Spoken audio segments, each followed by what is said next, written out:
Hi guys, it's Dani. Welcome back to my channel. It is so good to see you again. This girl has just finished her final exams, which means she is officially done with her second year. And since it's summer, I can finally make as many YouTube videos as I want. But I'm sure I'm not alone when I say I cannot believe that it's already June. But I'm not complaining. I absolutely love June for two reasons. One, it's summer, obviously, and two, it's because it's Pride Month. It's just a month of love, basically, and if you know me, I love love.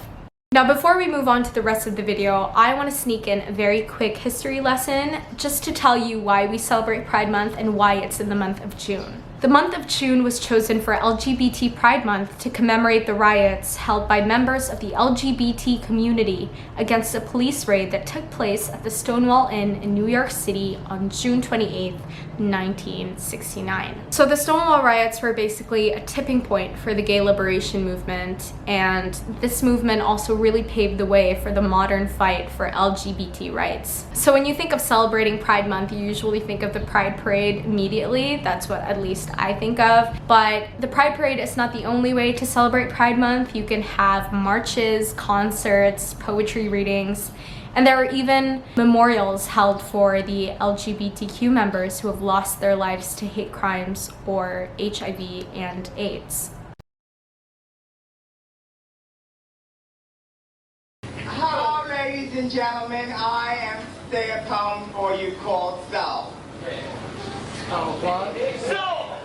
You can count your karma if nirvana is your goal. You can shake and you can rattle. You can rock and roll. You can be a Clark Kent or a Lois or an Alice down a hole. You can be a vampire on a mountain with a heart of stone black coal.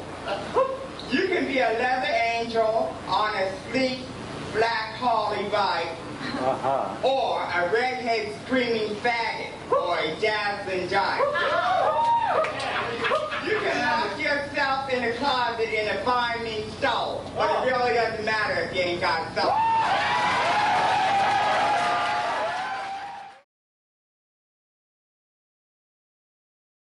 I have not come out to my family. I would be lying if I said I wasn't nervous about posting this video, because I really am. A lot of my family members watch my YouTube videos. If they do watch this, I hope that they keep an open mind. Nothing has changed, really. It's just still me.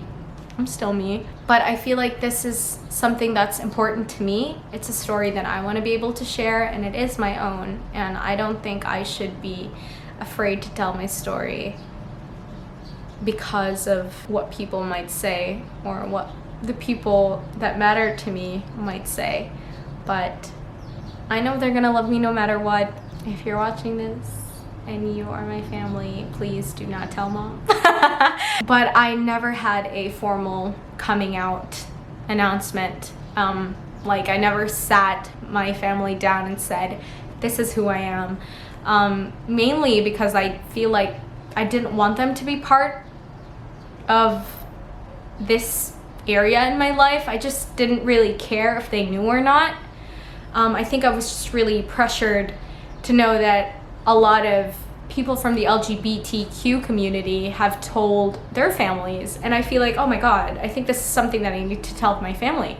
But really, you don't need to. Like, it would be nice to be accepted, but I feel like I'm very secure in the fact that I don't need your acceptance to be happy with the way that I am.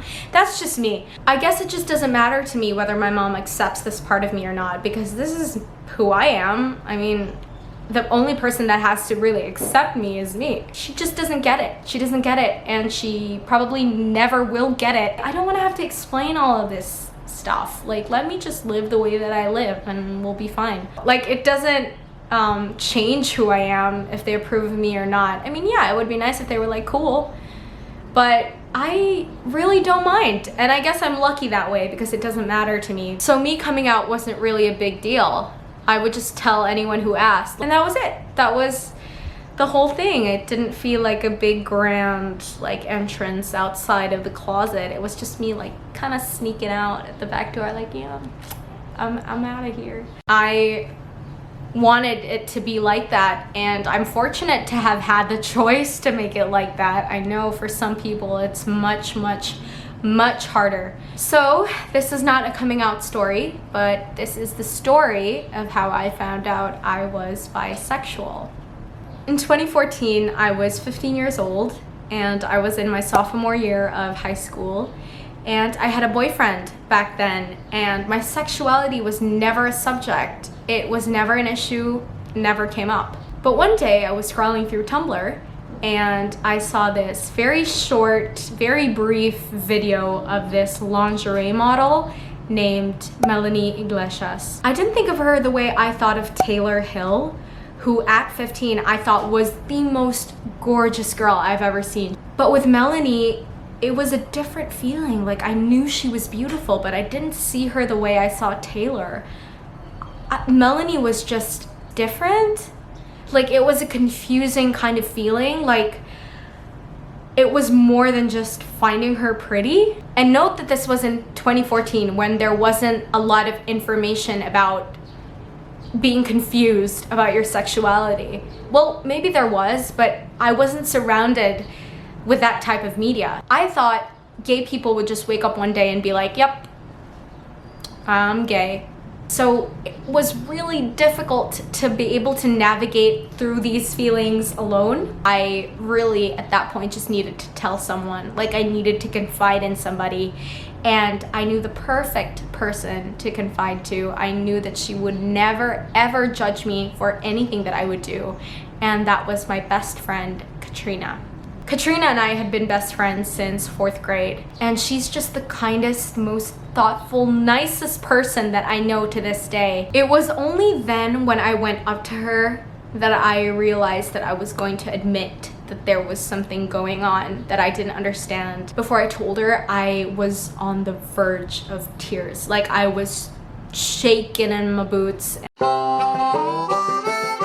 and I was trembling. My voice was shaking, everything. But if I'm really being honest, it wasn't all of a sudden. There were parts of my childhood where I sort of had like an inkling that this was where it was gonna go. Like, oh, these feelings are gonna be a problem later on. Like, this is gonna be something that I'm gonna have to deal with in the following years. And I just kept pushing those thoughts away, because obviously maybe there were just thoughts in that moment, you know, like maybe it was just a passing thought and I didn't need to think too much of it. So when I told Katrina, I was on the verge of tears, telling her, I think I have a crush on this Melanie Iglesias girl. Like, Kat, when I look at her, there are feelings. And she looks at me and she's like, you just find her really, really pretty. Oh man. So when she told me that I just found her really, really pretty, I was like, you are absolutely right. I don't know why I thought I was turning into a lesbian. You are so right. And she was like, yeah, I know, forget about it. Just chill out. It's not a big deal. And I'm like, yeah, you're right. Stupid. I wish we could go back in time just to go to that conversation and laugh at ourselves. Katrina, if you're watching this, I love you. So for the next 2 years, I completely forgot about it.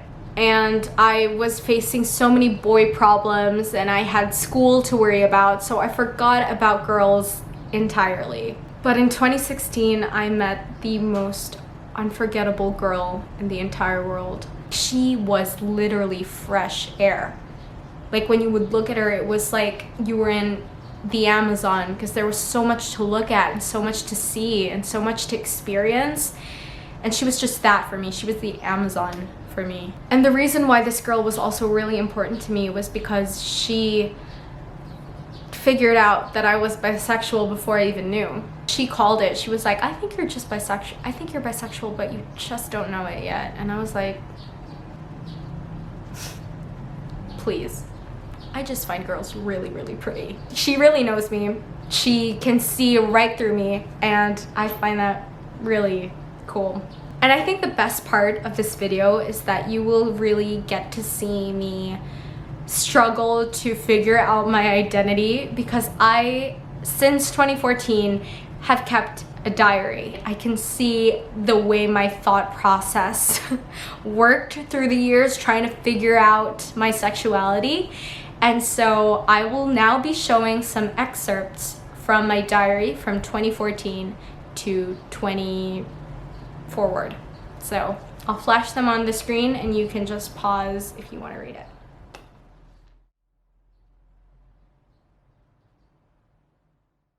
So figuring out my sexuality wasn't just as simple as waking up and immediately knowing. What I do know as well is that it's okay to never come to a conclusion. You don't have to figure it out. You don't have to find a label that fits you. Sexuality is fluid and it changes all the time. So it's okay to never be able to figure it out. There is no deadline to figuring yourself out. And before I end this video, I want you guys to remember one thing. If you have the opportunity to be kind, be kind. I love you guys so much. Thank you so much for watching. Happy Pride Month. I'll see you next time.